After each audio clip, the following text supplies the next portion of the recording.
pasal 5 ayat yang ke-17. 2 Korintus pasal 5 ayat yang ke-17.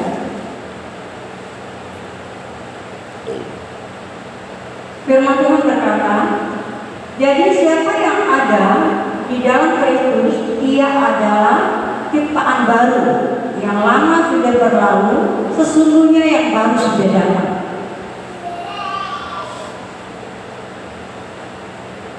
Kehidupan yang diperbarui di dalam Kristus merupakan tema yang saya rindu kita renungkan pada pagi hari ini. Kehidupan yang diperbarui di dalam Kristus. Bapak Ibu Saudara, kita tahu yang diperbarui adalah sesuatu yang berubah, sesuatu yang diubah dari hal yang lama kemudian telah terlihat menjadi baru. Sesuatu yang didirikan kembali atau dibangunkan kembali. Seperti pengecatan gedung gereja ini. Kita telah lihat bahwa pengecatan gedung gereja ini telah diperbaharui. Yang catnya kuning telah hilang, kemudian diperbaharui dengan pengecatan yang baru. Diperbaharui, saya percaya bahwa setiap pribadi kita membutuhkannya. Segala sesuatu yang kita miliki, kita punya, pasti kita ingin sekali diperbarui.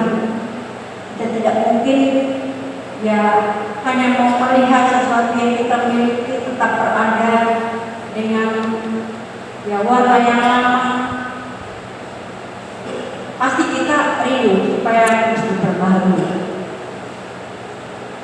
Bapak Ibu Saudara, dari hal seperti ini saya rindu kita akan renungkan bersama, yaitu apa yang membuktikan kehidupan yang diperbarui di dalam Kristus. Apa yang membuktikan kehidupan yang diperbarui di dalam Kristus? Yang pertama adalah ia mengalami kehidupan yang baru. Ia mengalami kehidupan yang baru. Di dalam Efesus pasal 4 ayat yang ke-23 sampai dengan ayat yang ke-24,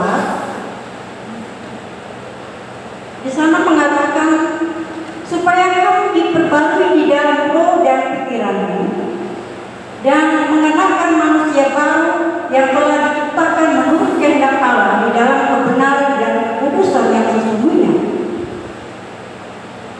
Bapak Ibu Saudara, pada saat kita menerima Yesus sebagai Tuhan dan Juru Selamat kita, pada saat itulah kita memiliki kehidupan yang baru di dalam Kristus.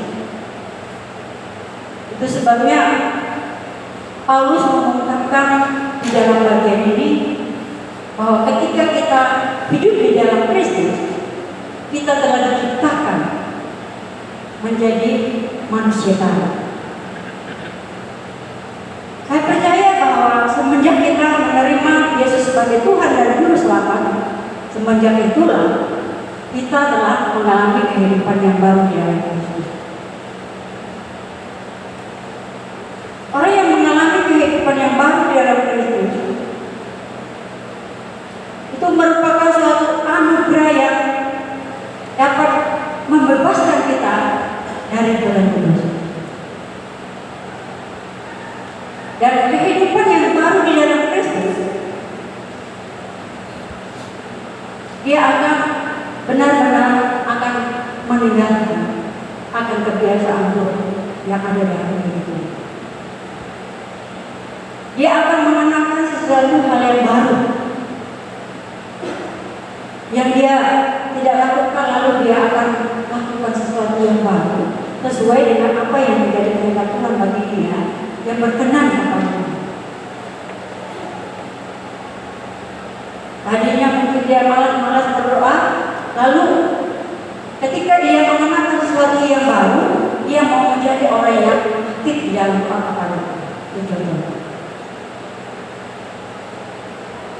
Dia benar-benar akan melepaskan hal yang menjadi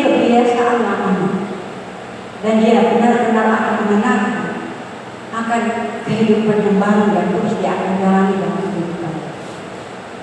Dia akan berkomitmen untuk menjalani kehidupan yang baru. Sesuatu yang baru yang dia akan kenakan di dalam kehidupan.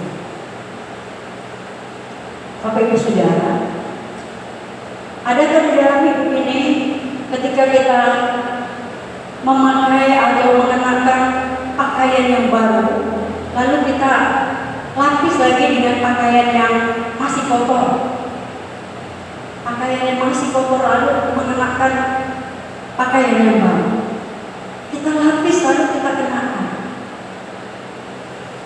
Saya percaya bahwa kita pasti tidak akan nyaman, dan itu bisa dikatakan bahwa kita bukan mengenakan sesuatu yang baru, tetapi itu campur. Karena masih ada yang kotor dan ada yang baru. Dan bagaimana itu bisa disebut baru? Kalau masih ada hal yang kotor, jadi kita tidak akan mengatakan bahwa kita mengenakan sesuatu yang baru. Jadi demikian halnya di dalam kehidupan kita, di dalam menjalani kehidupan kita yang diperbaharui di dalam Kristus. Adakah kita benar-benar mengalami suatu kehidupan yang baru yang betul-betul kita kenakan di dalam diri kita? Benar-benar kita tinggalkan hal-hal yang menurut kita bahwa itu adalah kebiasaan yang tidak terkenal di hadapan Tuhan. Benar-benar kita mengalami suatu kehidupan yang baru di dalam kehidupan kita. Kita sendiri yang mencari tahu akan hal itu.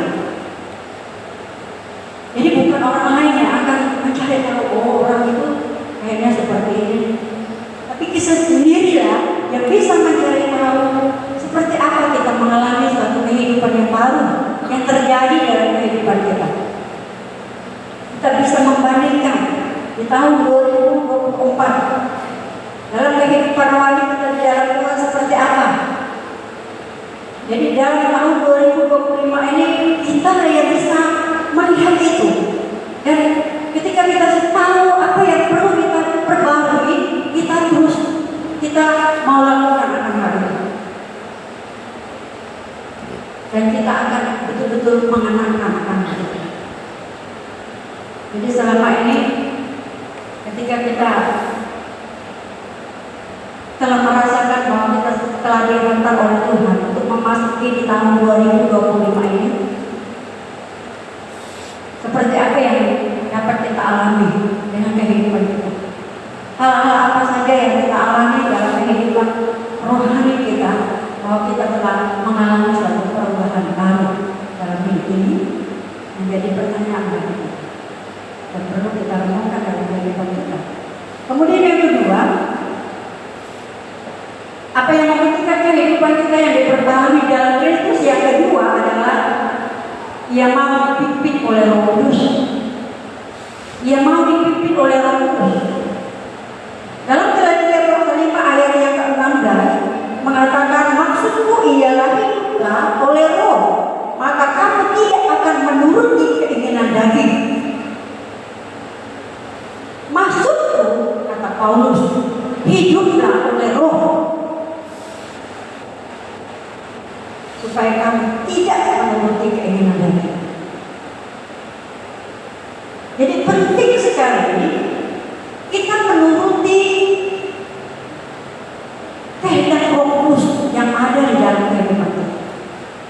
Kalau kita benar-benar sudah mengatakan saya sudah percaya kepada Yesus, arti Yesus itu tidak ada dalam kehidupan kita.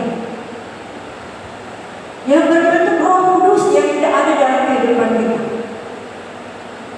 Nah, adakah kita menjadi orang yang senantiasa selalu menjadi penurut dengan kehendak kepada Roh Kudus? Karena Roh Kudus yang ada di dalam kehidupan kita, dia mau bekerja, dia mau berkarya, dia mau memimpin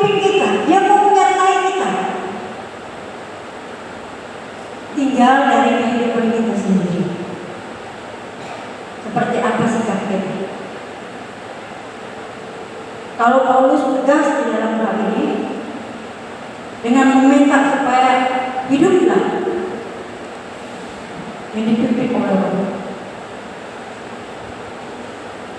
itu artinya bahwa ada banyak orang yang tidak mengikuti akan kehendak Roh Kudus.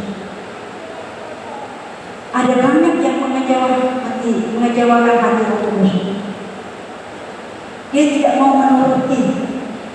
Tapi itu saudara, bagaimana kehidupan kita selama ini di tahun 2024? Mungkin kita pernah mengecewakan hati Roh Kudus, mengecewakan Roh Kudus. Yang sebenarnya dia mau supaya kita senantiasa akan menjalani akan kehidupan kita yang terarah dengan pimpinannya, bahwa dia selalu mau memimpin kita, tetapi kita selalu memberontak. Jadi kita sendirilah yang bisa melihat itu kembali. Ketika kita dapat menyadari, oh saya mau diperbarui dalam Kristus, mari izinkanlah Roh Kudus akan memimpin kehidupan saya dan saudara. Roh Kudus tidak akan diam. Dia akan selalu mau mengarahkan kita dengan baik dalam menjalani hidup ini. Ketika kita menyadari Roh Kudus senantiasa akan memimpin hidup kita dengan baik, maka di dalamnya ini tidak ada rasa kekhawatiran. Karena kita hanya percaya bahwa Roh Kudus itu punya kuasa. Dia mampu akan selalu menaungi akan kehidupan kita, menyertai kita. Jadi segala keadaan yang kadang-kadang membuat kita akan menyimpang dari kebenaran Tuhan, itu yang akan membuat Roh Kudus itu akan kecewa. Jadi dalam hal ini di tahun 2025 ini Tuhan mau supaya di dalam kehidupan saya dan saudara, hendaklah kita senantiasa mengikuti keinginan Roh Kudus, bukan keinginan diri kita sendiri. Ketika kita mengikuti keinginan diri kita sendiri, itu artinya bahwa kita mengikuti keinginan daging. Itu yang dikatakan oleh Paulus dalam bagian ini. Jadi untuk itulah Bapak Ibu Saudara, di dalam kita menjalani di tahun 2025 ini, mari kita sedang mengarahkan diri kita untuk mau menyerahkan diri kita kepada Roh Kudus yang ada di dalam diri kita, bahwa dialah yang siap untuk memimpin langkah-langkah kita dengan baik. Dia yang siap akan mengarahkan kita dengan baik. Dia tidak akan membiarkan kita akan jatuh tergeletak dengan keadaan yang akan menjerumuskan kita dalam dosa, tetapi dia terus akan mengarahkan. Asalkan kita izinkan dia menguasai hidup kita, izinkan dia akan selalu menuntun langkah kita. Kemudian yang ketiga, yang membuktikan kita diperbarui dalam Kristus, yang ketiga adalah ia memiliki kehidupan yang terus diperbarui. Ia memiliki kehidupan yang terus diperbarui. Ketika kita diperbarui di dalam Kristus, kita bukan hanya diperbarui satu kali saja, ya. Tetapi kita diperbarui yang terus berlangsung, ya. Terus menerus, berlangsung terus, ya. Bukan cuma satu kali. Kita hanya mau diperbarui di saat kita mengawali tahun ini. Kita menyerahkan diri kepada Tuhan, menunjukkan sikap yang betul-betul mau diperbarui. Tetapi bagaimana berapa bulan ke depan? Karena ini masih lama, ya, ini masih hari pertama tahun 2025 ini. 5 bulan ke depan, kita mungkin akan lagi dikotori dengan hal-hal yang menjadi kebiasaan. Apakah kita membiarkannya? Jadi firman Tuhan tegaskan supaya jangan sampai kita membiarkan akan itu terjadi dalam kehidupan kita.